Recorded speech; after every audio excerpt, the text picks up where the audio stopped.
So. Okay. Alright. So I hopefully you can hear me better now. I moved the camera up a bit. Hopefully you can see me as well. I've had to sort of rearrange my plan for this presentation since we are running out of time. But since I have also given you opportunities to meet next week and to continue discussing this, I'm going to take this day to get starting on those discussions.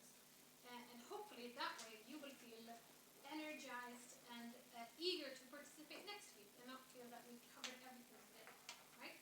So we'll be starting up the discussions that we have, or the opportunities to discuss that we have next week. And as Claes also mentioned, what we're doing now or what we're presenting is not anything that's finished. This is very much a sort of a progress report of where we are right now. I have the wrong piece of paper.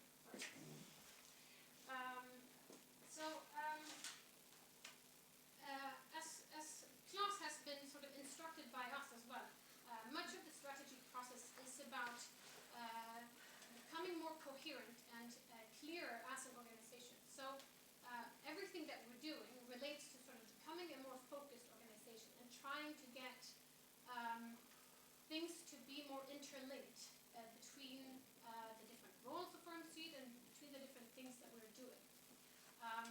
And the focus is on the purpose of Firm Suite. So what we're trying to sort of link everything to is to strengthen marginalized people around the world who organize to claim their rights and to advocate for changes that contribute to a just and sustainable world. So that's at the center of everything that we're doing.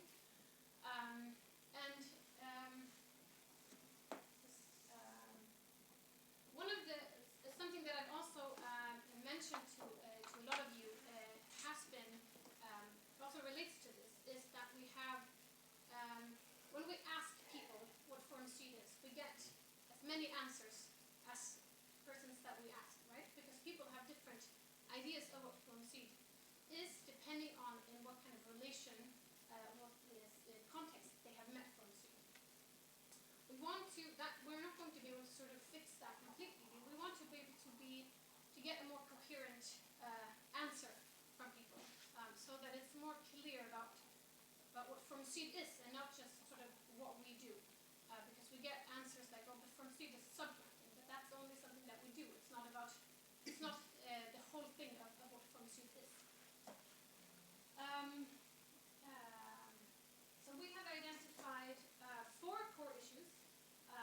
These have not been decided on yet, and one of the ideas of presenting this today is also to get you to help us thinking about if they actually encompass as much as we would like, or if there's anything missing, or if there's anything redundant in those 4 core areas that we're presenting. And something that I've come to realize while I've been researching these is how incredibly complex it is to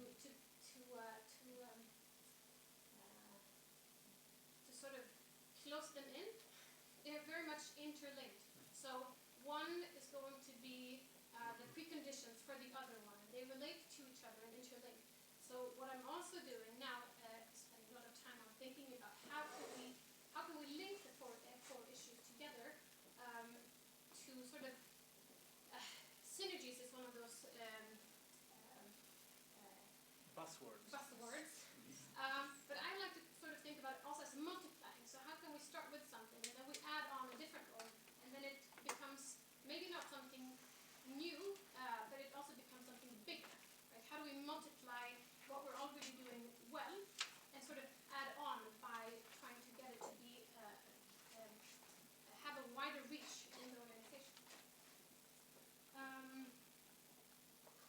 Right. And I think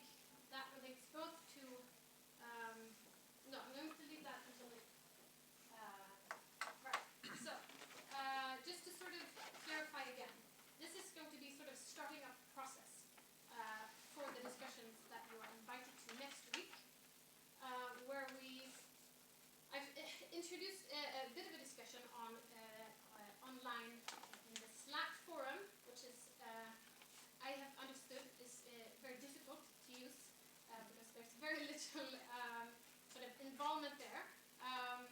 And so this is going to be one part of that discussion, and then next week is going to be one. So we'll try to include several different ways of participating in discussing the core issues. Right. So before, I don't have the blip thing that was classes, so I have to go forward to. Oh no! Right. So if I have it in the reading mode, I can't show the. It doesn't show it when things don't pop up. The effects. Because that's going to be. All right. So it does. I just didn't know how to work it. Right. So the four core issues that we are discussing is the shrinking space for civil society organizations in the implementation of Agenda 2030, CSO development effectiveness and transparency, and development policy, both in Sweden and internationally. And as I mentioned, these are very much interlinked, and so they relate to each other and influence each other, and they're not sort of, you can't really see them as separate issues.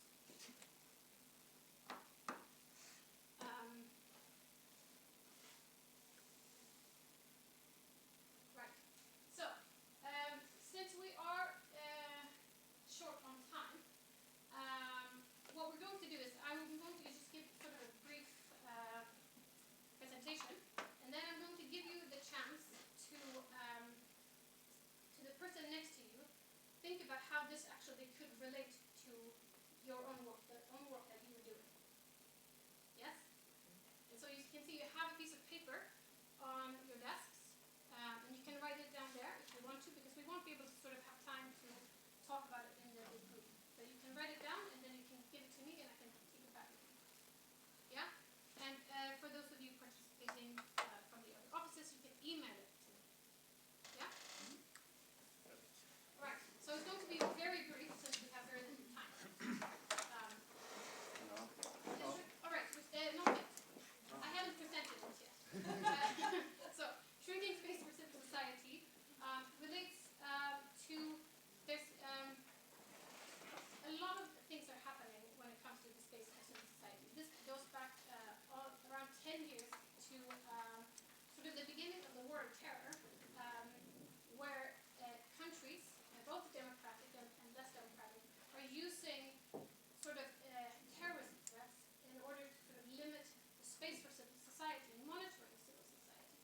I mean, you can sort of, depending on your democratic interest, you can use that as sort of cover for monitoring civil society and limiting the space for civil society.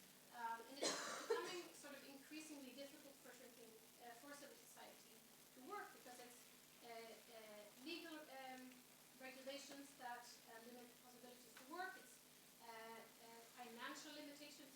For example, in some countries you can receive only small parts of your funding from international organizations. How does that affect the local civil society? And from what I've understood, there are some positive advances, but those are only on an international level. So it's mostly if the UN saying, oh, it's important to sort of monitor, or it's important to keep the role of civil society and to create an enabling environment.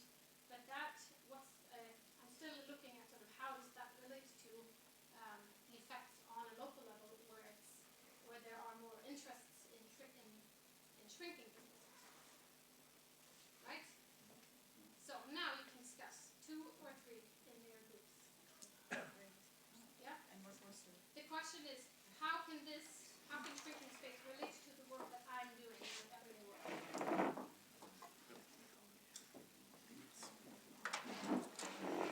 How can I work in this? You have 2 minutes.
But potentially.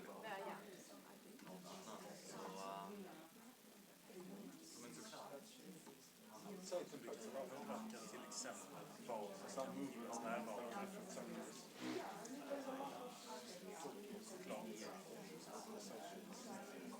And other actors.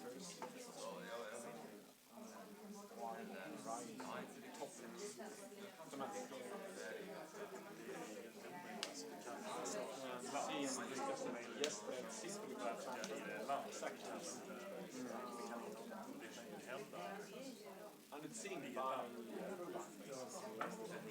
this is the space is from So, legal 2 minutes are up. implications of deregistration and funding, percentage of foreign funding. You can go everything from the soft Are you also finishing? to outright killing. But it's very clear that work environment is becoming less open. Alright, so I'm going to interrupt you here. I do like that I have to interrupt you, that there's not like silence. It's good when you are getting involved in the discussion. When it comes to civil society organizations' implementation of Agenda 2030, I sort of see that there are two roles, potential roles for civil society to play when it comes to this. And one is for civil society to be a watchdog of government and other institutions and bodies that have sort of a more overarching responsibility for the Agenda 2030. Right? So the agenda was developed by the UN in what they see as a very sort of inclusive process, and civil society was allowed to take part in much of the development of the agenda. Being a watchdog on these on the government, for example, like the Swedish government said, we're going to be at the forefront of making sure that this happens at some sort of meeting. And so how do we, as the civil society, engage and sort of keep government and institutions accountable, or sort of make sure that they follow up on the promises that they have made? I think that relates maybe more to Forum Syd in the roles of Forum Syd in relation to the applying organizations and to the members. That's my idea.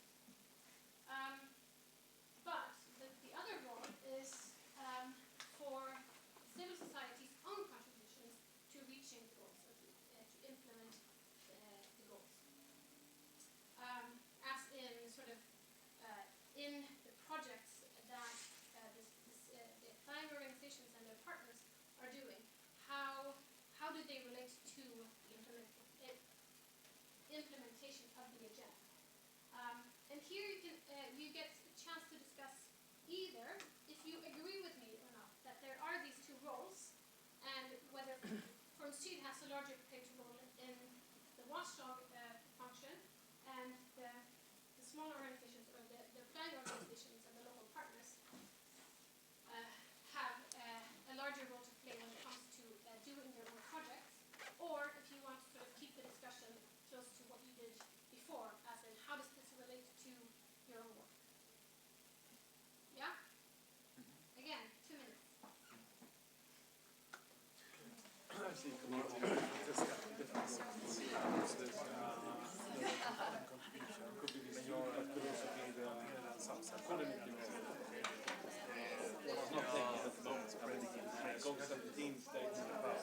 Joint partnerships, we need to work together, everybody, business sector, government, this is something institutionalized, not only for society, but rather connect to these different businesses, government, research, academia.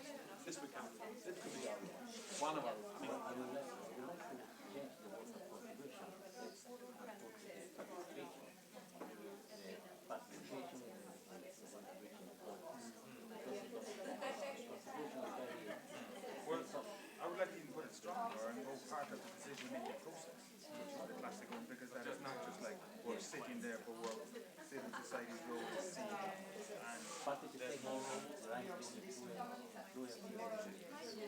Which as she just said would be the UN level. Obviously the local level then is like the opposite. But from the top they're encouraged.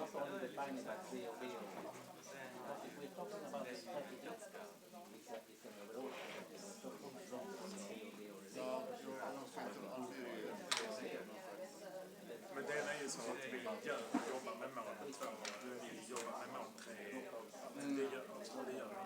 Men jag tycker att vi har ett ansvar. Så jag vill också ha det riktigt watch då vi heller.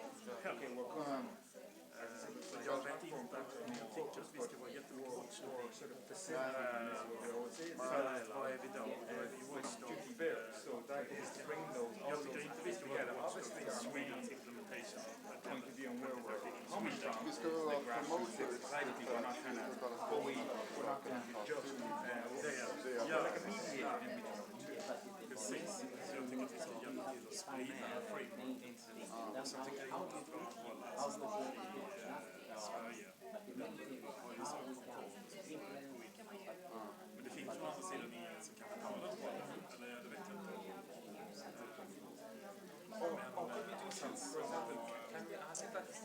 I think you should. Men därför är det så här. Sverige i sina åtaganden bara till folk att sprida det här internationellt. For example, att driva det på internationella arenan. Very sort of it's like Amnesty International always pointing the finger and going blah blah blah. And jag tycker också att vi ska but then if you're always like there's always time pointing the finger, the government might go say this can criticize. So and I think actually even that makes space for us. Because we come along government and then say will make it easier for you to deal with. If you don't deal with us, you're gonna have to deal with Amnesty or people burning down the streets or well, exactly. That's what the idea is. That fine line between. I wouldn't say we discard that, and we would say promote and say that has a role, absolutely. Because if it doesn't have a role, we can't overstep because because the government will say it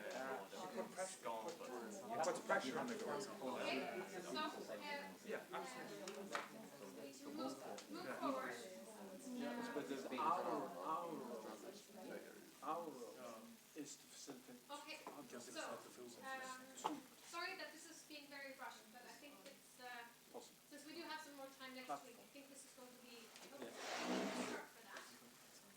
And so the third area that we're looking at is civil society organization development, effectiveness and transparency.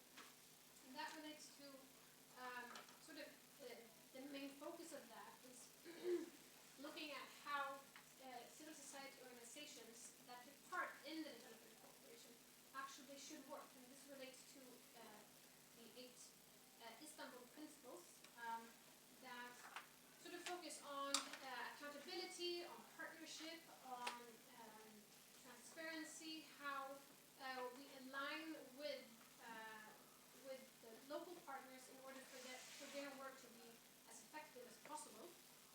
And the way I see it is that these should, and I think they already do, steer everything that Forum Syd does. Sort of how we think about the work that we do. And I think that also sort of, I assume that also trickles down to how the applying organizations work as well. So that the way that we work is structured in a way that the projects are also sort of in line with its principles. And so the question now is again, sort of how does this relate to your own work? You can also sort of, if you want to comment more on my assumption that it actually trickles down to how the applying organizations and projects work. You can also comment on that. Yeah? Då kan jag säga nej.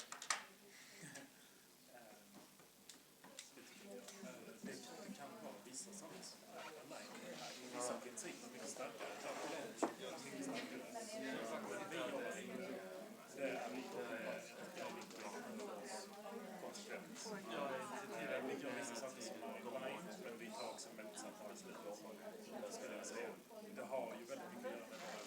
application system. Jag tycker att det finns också en upstream och en downstream där. Att vi måste ju köra en dialog med Sida och pusha för att vi har regler som ligger på line med detta. Det är bra. Men vi måste också försöka att förbättra. Det är väldigt tydligt att titta på format där vi styr egentligen vilka som vi ska kalla PSO. Vad vi säger, vad vi implementerar. Efter ett litet tag så har de samma sak.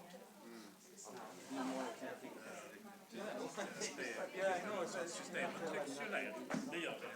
Men när det är in line med detta, ja, det vet jag inte. Men local ownership för själva projektets innehåll, det tycker jag är konsekvent väldigt starkt. Har vi uppgifter som gör det starkare. Men det här har ju jättestora implications för projektet. Eller sammanhållning.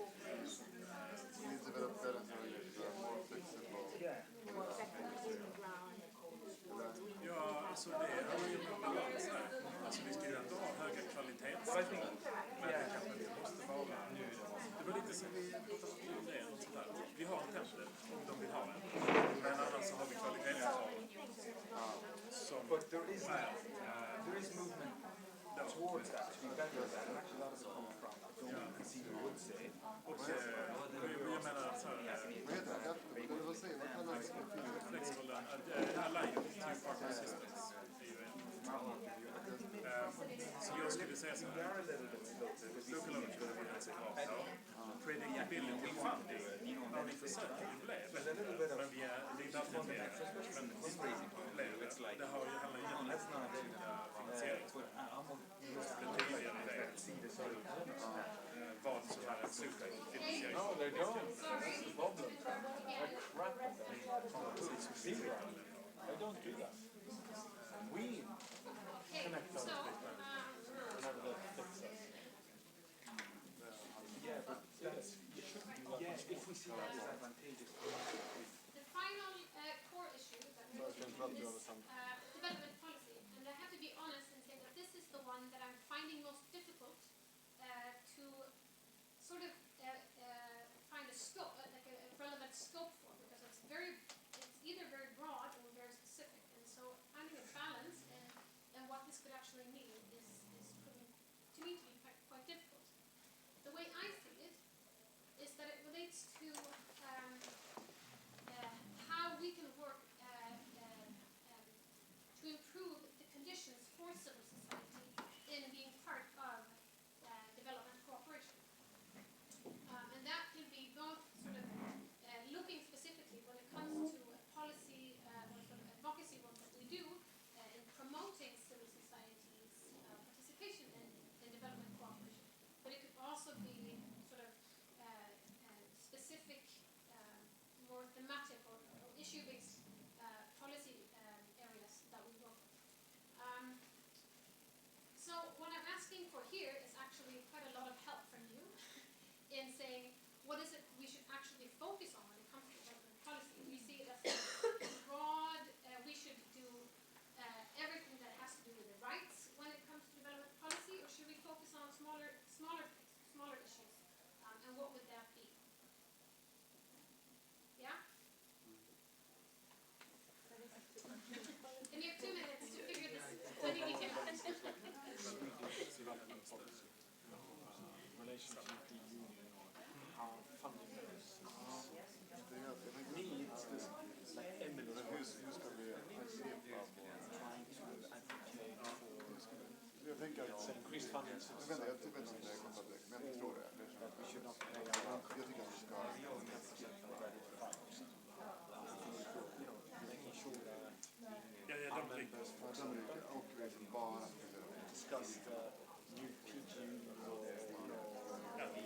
och det är ju till beslutet som är däremot så har vi inte kommit till development. Det är så som en grej. Men jag tänker just med detta, för att få en That's schysst what I understand. As we do now, at least. What to do new, I don't know. I mean, vad ska vi fokusera på, vad ska vi göra? Så vi har den här traditionella som min bevakar svensk biståndspolitik. I think it's something there. Den här är lite lurig då. Den här är ju så till exempel, vi har ju så här bevarande politik gentemot folkrörelseanslaget. Där det handlar om att secure funding för liberal commission funding för alla. Och det är inte så effektivt. Det är ju hela den här diversity, vad betyder det då?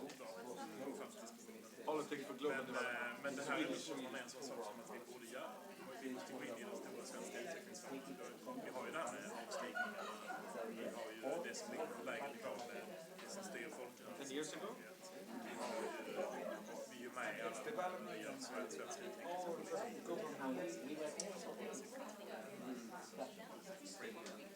Så, och det är väl okej. Men vad gör vi med det internationella? Det breda.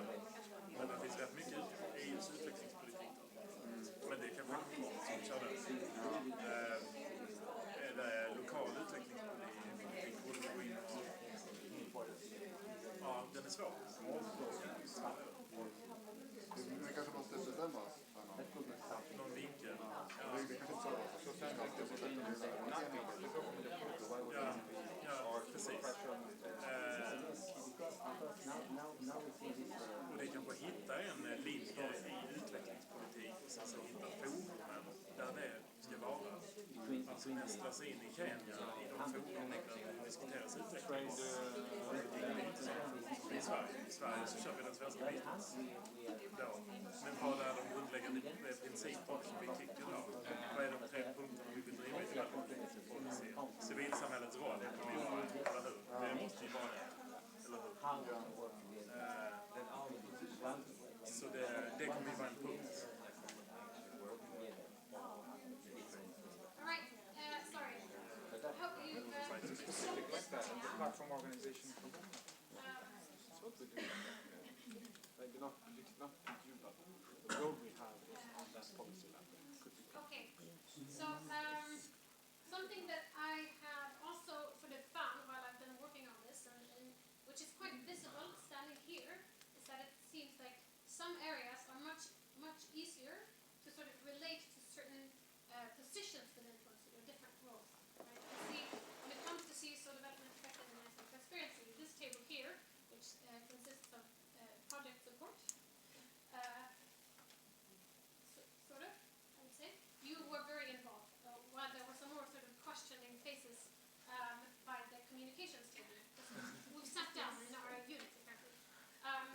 And while it was Agenda 2030, you were much more involved in the communication table than at other tables.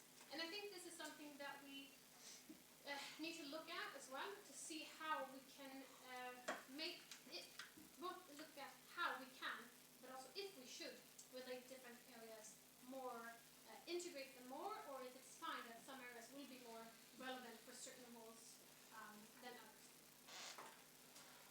And so since I promised that we would end at 12:30, and it's now 12:35, I'm going to just thank you for participating in this very quick exercise. And I hope that I've managed to sort of convey some sort of enthusiasm for the discussions next